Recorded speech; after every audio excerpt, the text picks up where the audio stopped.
우리는 특별한 존재입니다. 왜냐하면 하나님의 형상으로 지음받았기 때문에 그렇습니다. 모든 피조물들은 그렇지 않죠. 다른 피조물들은 그러나 독특하게 우리만 사람만 인간만이 하나님의 형상으로 지음받았습니다. 하나님의 형상이란 무슨 뜻일까요? 26절 보니까 우리의 형상을 따라 우리의 모양대로 사람을 만들고 27절에 보니까 자기 형상 곧 하나님의 형상대로 사람을 창조하시되 이렇게 되어 있습니다. 일단 이 26절과 27절 이 말씀을 딱 보면 기본적으로 하나님의 형상이라고 하는 것은 이런 뜻입니다. 우리가 하나님을 닮았다 이거죠. 하나님을 닮은 존재다. 그러면 하나님께서 뭐 눈이 두 개고 코가 하나고 입이 계시고 뭐 이렇게 이런 말이겠습니까? 아닌 거죠. 하나님과 인간이 닮은 구석이 있어요. 하나님과 인간이 닮은 구석이 있는데 어떤 것인지 크게 네 가지 정도를 한번 볼까요? 하나님은 영이십니다. 그래서 인간도 영혼이 있는 존재로 창조되어 있어요. 그래서 닮은 거예요. 인간이 하나님과 완전히 똑같을 수는 없죠. 인간은 피조물이니까. 그러나 하나님을 닮은 구석이 있다는 거예요. 하나님은 영이십니다. 그것에 대응해서 인간은 영혼이 있는 존재예요. 그렇게 닮았다는 거예요. 영혼이 뭡니까? 영혼은 좀 어렵죠. 영혼은 우리 생명의 근원이 되는 그 무엇 뭐 이 정도로 정의할 수가 있습니다. 그러면 하나님은 영이시다. 하나님이 영이시다. 영이 뭡니까 도대체? 하나님은 이 세상을 창조할 수 있는 어떤 근원이 되시는 어떤 분, 뭐 이런 의미죠. 그런 게. 그러니까 이렇게 비슷하죠. 하나님은 불멸하십니다. 우리 인간의 영혼은 불멸할까요? 없어질까요? 인간의 영혼은 불멸해요. 없어지지 않습니다. 그래서 성경은 인간의 영혼이 불멸하다고 합니다.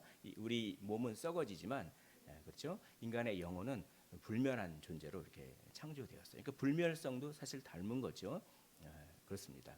물론 지옥에서 영혼이 있느냐, 천국에서 영혼이 있느냐 이 차이는 있겠지만 아무튼 영혼은 없어지지 않습니다. 물론 다른 종교나 이런 데서는 영혼이 없어진다. 뭐 그런 종교도 있지만 아무튼 성경적인 것으로는 영혼은 불멸하는 거예요. 그런 의미로 닮았죠. 우리가 영혼이 있다고 하는 것은 좋습니다. 그리고 지성과 의지와 도덕성이 있어요. 인간은 하나님도 지성과 의지와 도덕성, 거룩성이 있으시잖아요. 그러니까 닮았어요. 여기 왜 감정은 빠져 있을까요? 감정은 지성과 의지 이 중간에 있는 지성과 의지에 포함되어 있는 것입니다. 조금 어렵습니다. 아무튼 이런 것들이 인간이 하나님과 닮은 거죠. 그리고 우리가 몸이 있어요. 육체가 있습니다. 이 육체가 있다고 하는 것도 하나님의 형상이라고 하는 뜻이에요. 그럼 하나님이 육체가 계십니까? 그런 뜻이 아니죠. 왜냐하면 이 육체로 뭘 합니까? 이 육체로 하나님의 대리 통치자 역할을 감당하기 때문에 육체가 그런 의미에서 육체가 있다고 하는 것이 하나님의 형상이죠. 이 물질적인 걸 의미하는 게 아니라 우리 육체로 어떻게 합니까? 우리 육체로 농사도 짓고 우리 육체로 무슨 일도 하고 그러면서 이렇게 이 땅을 다스리는데 육체가 사용되잖아요. 그런 의미에서 지배의 도구로서의 몸 그런 의미에서 이 육체가 있다고 하는 것도 하나님을 닮았다. 하나님이 온 우주를 다스리시지 않습니까? 그런 의미입니다. 그리고 하나님이 온 우주를 다스리듯이 우리도 이 땅을 다스리는 하나님을 대신해서 이 땅을 다스리는 대리 통치자. 그래서 이 네 가지가 하나님을 닮은 구석이에요. 오로지 인간만이 하나님을 이렇게 닮았습니다. 그래서 어떻게 합니까? 그래서 우리는 하나님의 형상이죠. 이 네 가지가 많죠. 그래서 네 가지를 두 가지로 줄일 수가 있습니다. 두 가지로 줄이면 우리는 인격적인 존재다라고 합니다. 우리는 사람과 소통할 수 있고 하나님과 소통할 수 있는 존재예요. 그래서 대화가 안 되면 어떻게 합니까? 힘들어져요. 그러니까 인간은 인격적인 존재이기 때문에 서로 말씀도 나누고 서로 대화도 하고 서로 인격적인 교제가 있어야지 그거 없으면은 얼마나 인간이 힘든지 모르겠습니다. 그러니까 너무 외로우면 어떻게 합니까? 외로우면 반려견도 키우잖아요. 그렇게 인간은 인격적인 존재랍니다. 소통하는 존재라는 뜻이에요. 그래서 하나님과 소통하고 인간과 소통해야 돼요. 반드시 소통해야 됩니다. 안 그러면 못 살아요. 견딜 수가 없습니다.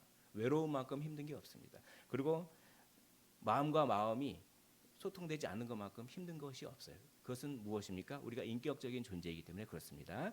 두 번째, 대리 통치자예요. 대리 통치자. 그래서 우리는 인격적인 존재, 하나님과 소통해서 하나님의 뜻을 알고 또 동료 인간과 소통해서 어떻게 합니까? 하나님의 뜻을 펼쳐서 대리 통치하는, 그것이 바로 하나님의 형상이다, 이런 뜻입니다. 그래서 오늘 하나님의 형상의 뜻을 이렇게 한번 잘 아셨으면 좋겠어요. 우리가 인격적인 존재고 우리가 대리 통치자다라고 하는 것을 기억하셨으면 좋겠습니다. 그래서 하나님과 소통하고 인간과 소통하면서 자연을 대리 통치한다. 하나님은 하나님 자신의 일을 수행하도록 인간을 준비시키기 위해 인간을 하나님 자신처럼 창조하셨다. 그러니까 우리가 하나님의 형상으로 창조되었다라고 하는 것은 우리를 하나님 대신해서 통치하기 위해서 하나님의 형상으로 이렇게 창조하신 거죠. 그래서 26절에 우리의 형상을 따라 우리의 모양대로 우리가 사람을 만들고라고 한 다음에 무슨 말이 있습니까? 다스리게 하자. 그러니까 다스리게 하기 위해서 형상을 따라 모양대로 사람을 만든 것이에요. 그러면 대리 통치는 무슨 뜻입니까? 다스린다고 하는 것은 무슨 뜻입니까? 이 땅을 다스린다고 하는 것이 과연 무슨 뜻이겠습니까? 그것을 오늘 마음속에 기억해 주셨으면 좋겠습니다. 이것이 우리의 삶의 목적이니까요. 하나님이 그들에게 복을 주시며 하나님이 그들에게 이르시되 생육하고 번성하여 땅에 충만하라. 땅을 정복하라. 바다의 물고기와 하늘의 새와 땅에 움직이는 모든 생물을 다스리라. 여기서 다스리라 어떻게 해요? 충만함으로 다스리는 것입니다. 다스리라 어떻게 해요? 정복함으로써 다스리는 거예요. 그렇죠? 그래서 다스리는 것은 충만한 거고 정복하는 게 다스리는 거예요. 그리고 이르시되라고 하는 말이 있습니다. 이 이르시되라고 하는 말, 충만하다, 정복하라라고 하는 말들을 통해서 다스린다고 하는 것이 도대체 어떤 뜻인가를 구체적으로 한번 우리가 알아보도록 하겠습니다. 다스린다, 대리통치한다. 첫째, 왕의 직분을 감당하는 것이죠. 오늘 정복하라라고 하는 말이 있죠. 정복하라, 왕의 직분을 감당하라는 거예요. 그런데 착취하는 왕이 아니라 사랑으로 이 자연을 잘 관리하라는 것이죠. 그리고 사람과 사람이 서로 사랑하라는 것입니다. 이게 왕의 직분이에요. 섬기는 것입니다. 착취하는 것이 아니라. 그래서 자애로운 통치자다 이렇게 얘기합니다. 그게 이제 왕의 직분을 감당하는 거예요. 자, 그런데 여기 이것은 우리 삶의 모든 영역에서 이렇게 다스리는 것입니다. 그러니까 오늘 땅에 충만하라, 땅을 정복하라, 이걸 문화 명령이라고 해요. 그래서 땅을 채우고 정복하라라고 하는 이 인간의 책임을 문화 명령이라고 합니다. 그것은 뭐냐면 땅을 정복하라라고 하니까 단지 농사지어라, 농작물 재배하라 이런 뜻이 아니라 농작물 재배뿐만 아니라 단지 직업을 갖는 것뿐만 아니라 어떤 예술과 과학과 문학과 모든 문화에 걸쳐서 모든 문화 속에서 하나님의 영광을 드러내게 하라 이런 뜻입니다. 그래서 삶의 모든 영역에서 하나님께 영광을 돌리는 것이죠. 삶의 모든 영역과 모든 문화 가운데 하나님의 영광을 돌리는 것. 그런데 오늘날 우리의 문화는 하나님의 영광을 돌리는 문화가 아니죠. 특별히 사탄은 음악을 사용합니다. 음악을 사용해요. 여러분 음악의 가사를 한번 대중가요의 가사를 살펴보십시오. 정말 하나로 요약할 수가 있습니다. 너의 감정에 충실한 게 선이다 이거죠. 그 감정이 때때로 성경에 위반되는 것일지라도 그냥 너의 감정에 충실한 게 그게 선이다. 그래서 자기 남편이 있고 자기 아내가 있는데 사랑하는 감정이 생기면 그 감정에 충실한 게 선이다. 이런 메시지들이죠. 이런 메시지들이에요. 너의 행복을 추구하는 것이 가장 선이다 이거죠. 물론 행복을 추구해야 됩니다. 우리의 감정도 체험받아야 돼요. 그러나 그것이 궁극적인 선은 아니죠. 궁극적인 선은 하나님께 영광을 돌리는 것입니다. 사탄은 영화를 사용합니다. 모든 영화를 보십시오. 시간과 공간을 사람이 막 마음대로 할 수 있는 것처럼 그런 영화. 그렇죠? 여러 우주가 있어요. 다중 우주가 있어서 그 안에 뭐 또 다른 내가 존재하고 뭐 그런 하나님의 창조 질서를 그렇게 무시하는 영화들이 얼마나 많은지 모르겠습니다. 또 캐릭터를 보십시오. 캐릭터를 보십시오. 원래 하나님께서 창조하신 동물들이 있잖아요. 그런데 아주 특이한 동물이 있어요.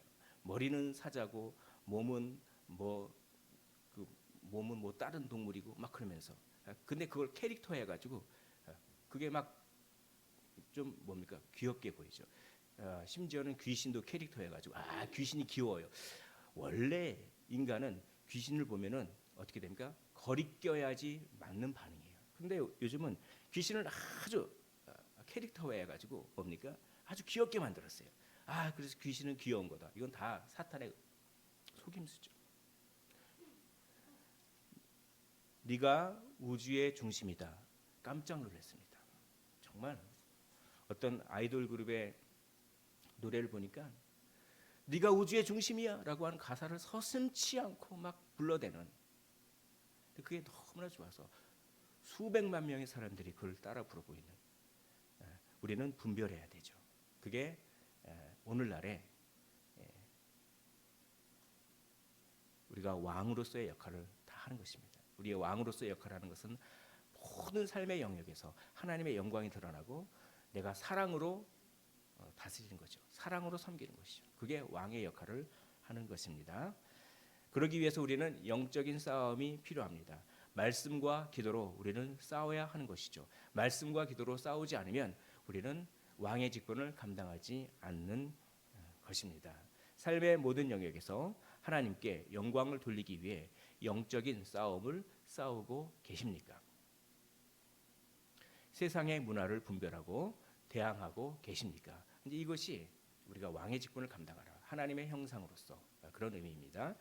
또 하나님의 또 대리 통치한다고 하는 것은 선지자의 직분을 감당하라고 하는 것이에요. 선지자는 어떤 사람입니까? 말씀을 듣고 말씀을 전하는 직분이에요. 복음을 전하고 복음을 가르치는 직분이에요.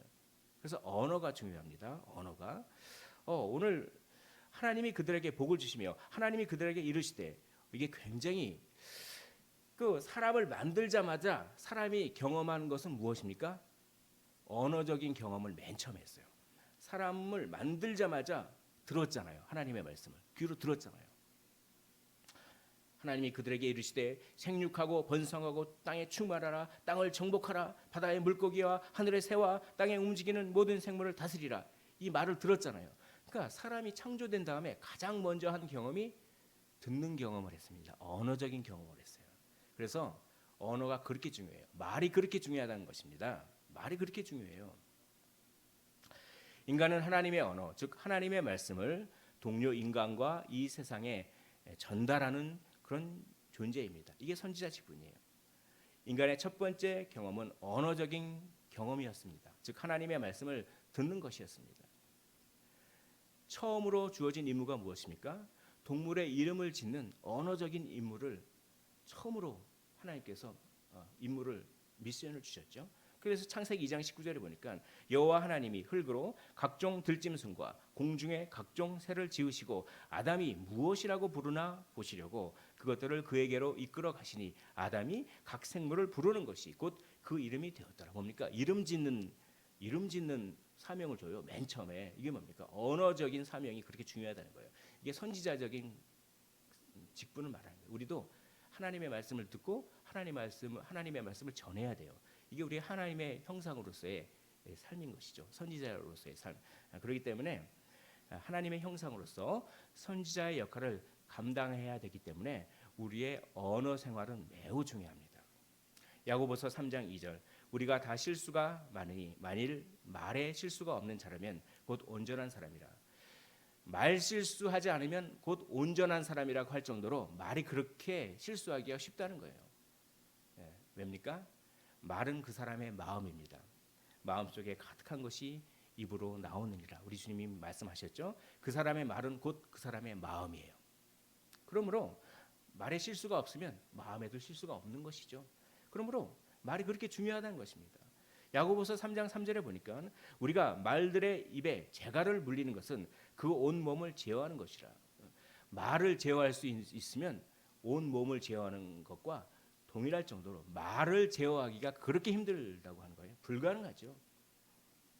그럴 정도로 우리의 언어 생활을 통해서 하나님은 영광을 받으십니다. 그런데 사탄도 우리의 말을 사용해요. 우리의 말을 사용해서 죄짓게 하는 것입니다. 우리가 죄 짓는 것 중에 가장 많이 죄를 짓는 게 뭡니까? 말이에요, 말.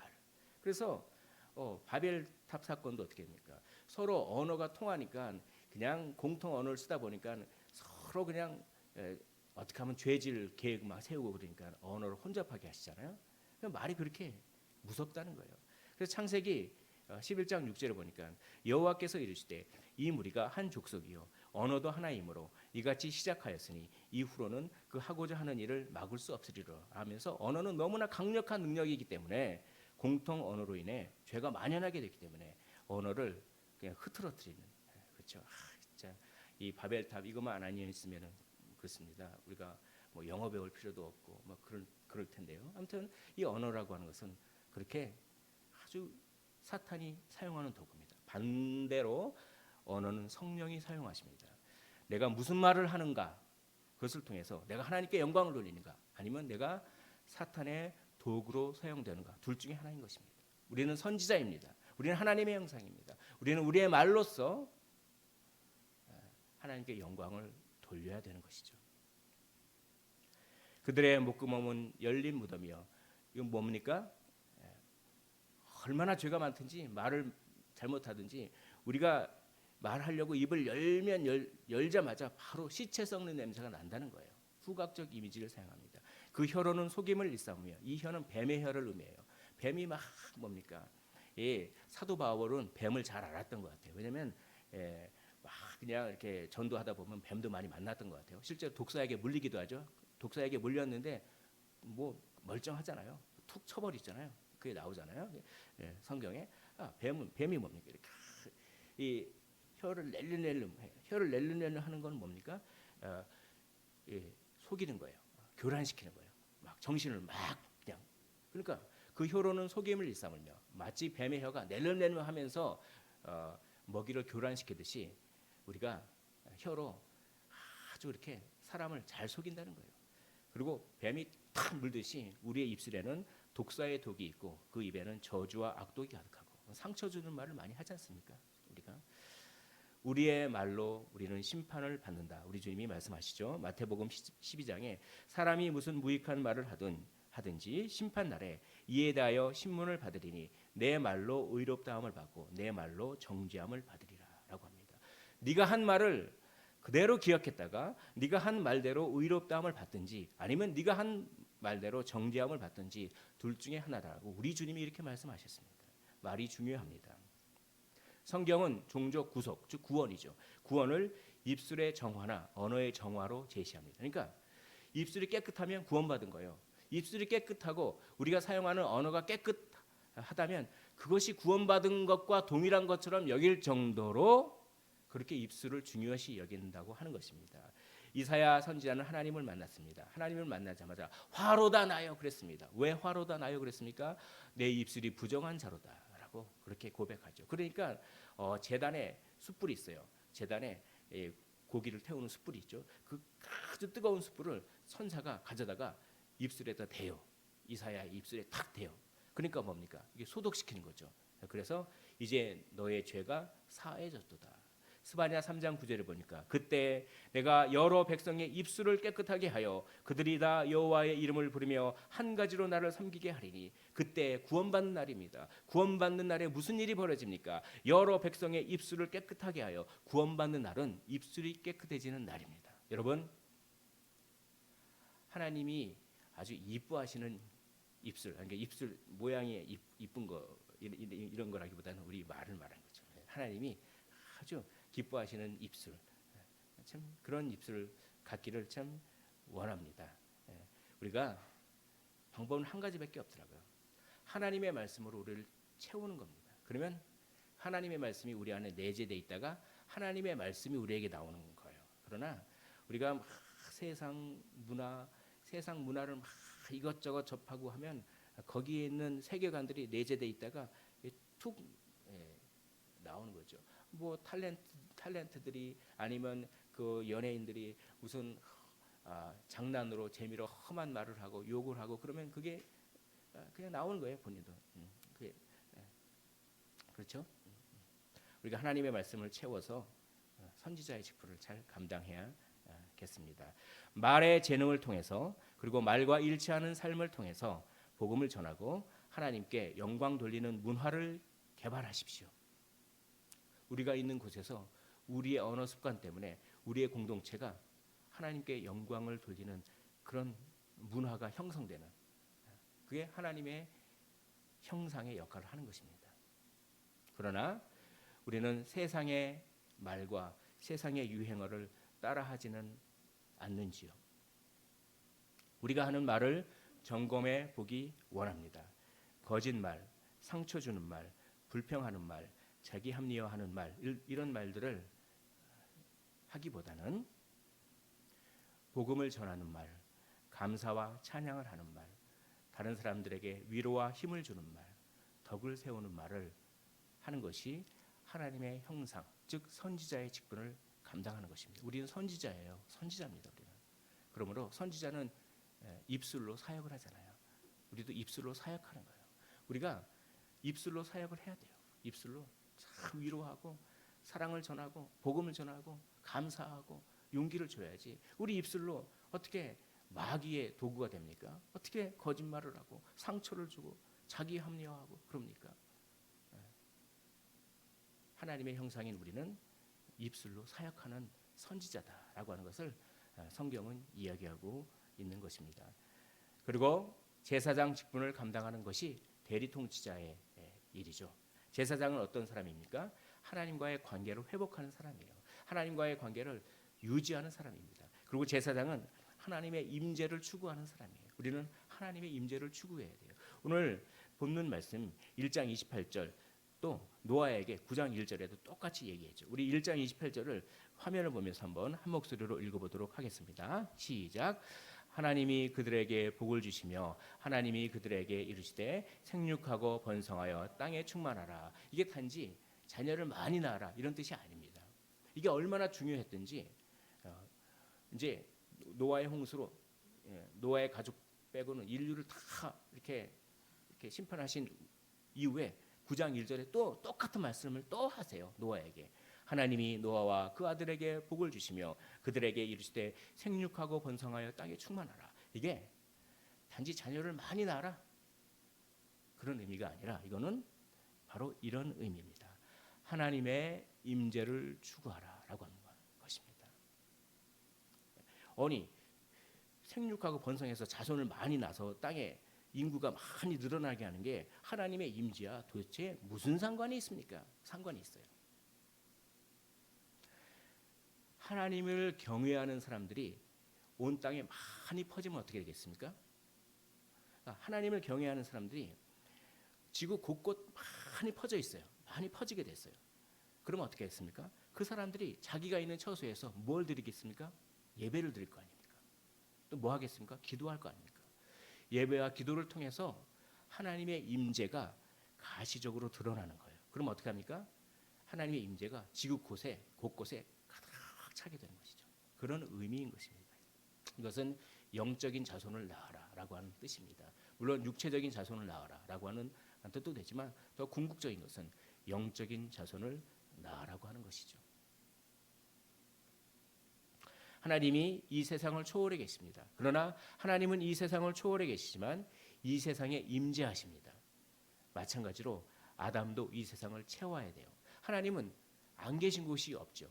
하나님은 편지하신다. 좀 어려운 말이죠. 편지하시죠. 안 계신 곳이 없습니다. 하나님은 모든 곳에 있습니다. 근데 인간은 어떻게 편지할 수가 있을까요? 자녀를 낳으면 됩니다. 자녀를 많이 낳아서 그 자녀들이 지구 곳곳에 막 퍼져 있으면 하나님이 임재하듯이 인간도 그래 임재하는 거죠. 이렇게 하나님을 닮은 행위죠. 그런 다음에 그렇게 임재한 상황에서 인간이 막 이렇게 퍼진 상황에서 자기 처소에서 기도하고 예배하고 찬양하고 선한 일을 하고 그러면 어떡합니까? 하나님의 영광과 하나님의 선하심이 하나님의 임재가 자기가 있는 처소에서 막 가시적으로 드러나는 거죠. 그것입니다. 그게 우리가 제사장 역할을 하는 거예요. 하나님의 임재를.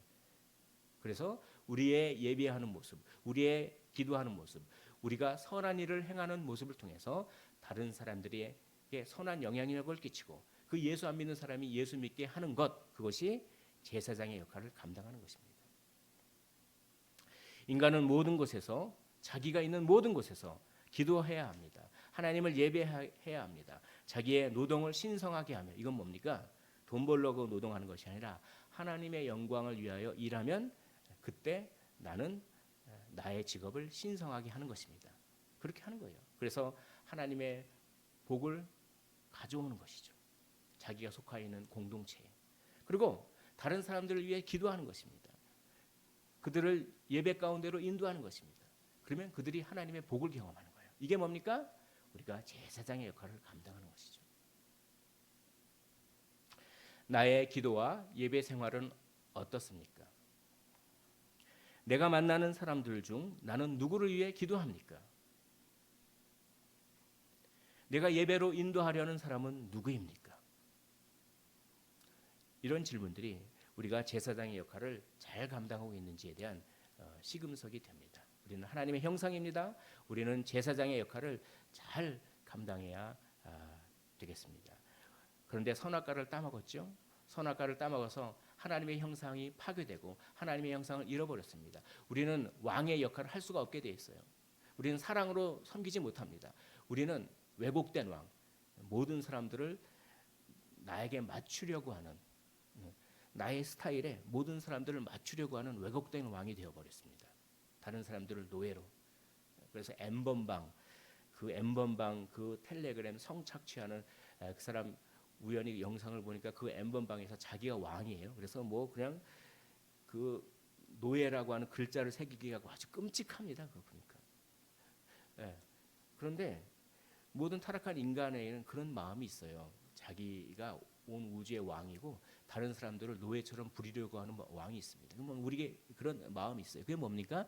우리가 선악과를 따먹은 이후로 참된 왕이 아니라 왜곡된 왕이 우리가 됐기 때문에 그래요. 우리는 선지자의 직분을 잃어버렸습니다. 하나님의 형상을 잃어버렸기 때문에. 그래서 우리는 말로 복음을 전하고 감사하고 위로하고 찬양하기보다는 다른 사람들의 상처를 주는 말, 다른 사람들을 파괴하는 말, 다른 사람들의 흠을 지적하는 말, 수군수군대는 말을 더 많이 합니다. 하나님의 형상을 잃어버렸기 때문에 그렇습니다. 우리는 제사장의 역할을 잃어버렸습니다. 그래서 예배하고 찬양하고, 그렇죠? 하나님께 영광 돌리기보다는 그냥 세상 쾌락과 자기의 어떠함을 추구하는 것이죠. 그래서 우리는 구원받지 못할 운명에 처해 있었습니다. 그러나 예수 그리스도께서 오셔서 왕이시오, 선지자시오, 제사장의 직분을 완벽하게 감당하시고 예수 그리스도를 믿는 우리에게 그 완벽함을 우리에게 선물로 주셔서 이제 하나님의 눈에는 우리가 왕의 직분과 선지자의 직분과 제사장의 직분을 완벽하게 감당한 것으로 여겨지시는 것입니다. 그래서 우리는 어떻게 합니까? 하나님의 형상을 회복했어요. 우리 안에 성령이 임재하고 성령으로 말미암아 우리는 좀 죄성이 있어서 부족하지만 그래도 하나님의 영광을 위해서 살려고 하고 그래도 예배드리려고 하고, 그렇죠? 우리가 많이 부족하지만 그래도 예배드리려고, 그래도 기도하려고, 그래도 전도하려고 하지 않습니까? 그리고 우리의 말로 어떻게 하면 사람들을 살리려고 하지 않습니까? 그런 방향성이 생긴 거죠. 예수 그리스도께서 왕이요 선지자요 제사장의 직분을 완벽하게 감당하시고 우리에게 성령을 부어주셨기 때문에 그렇습니다.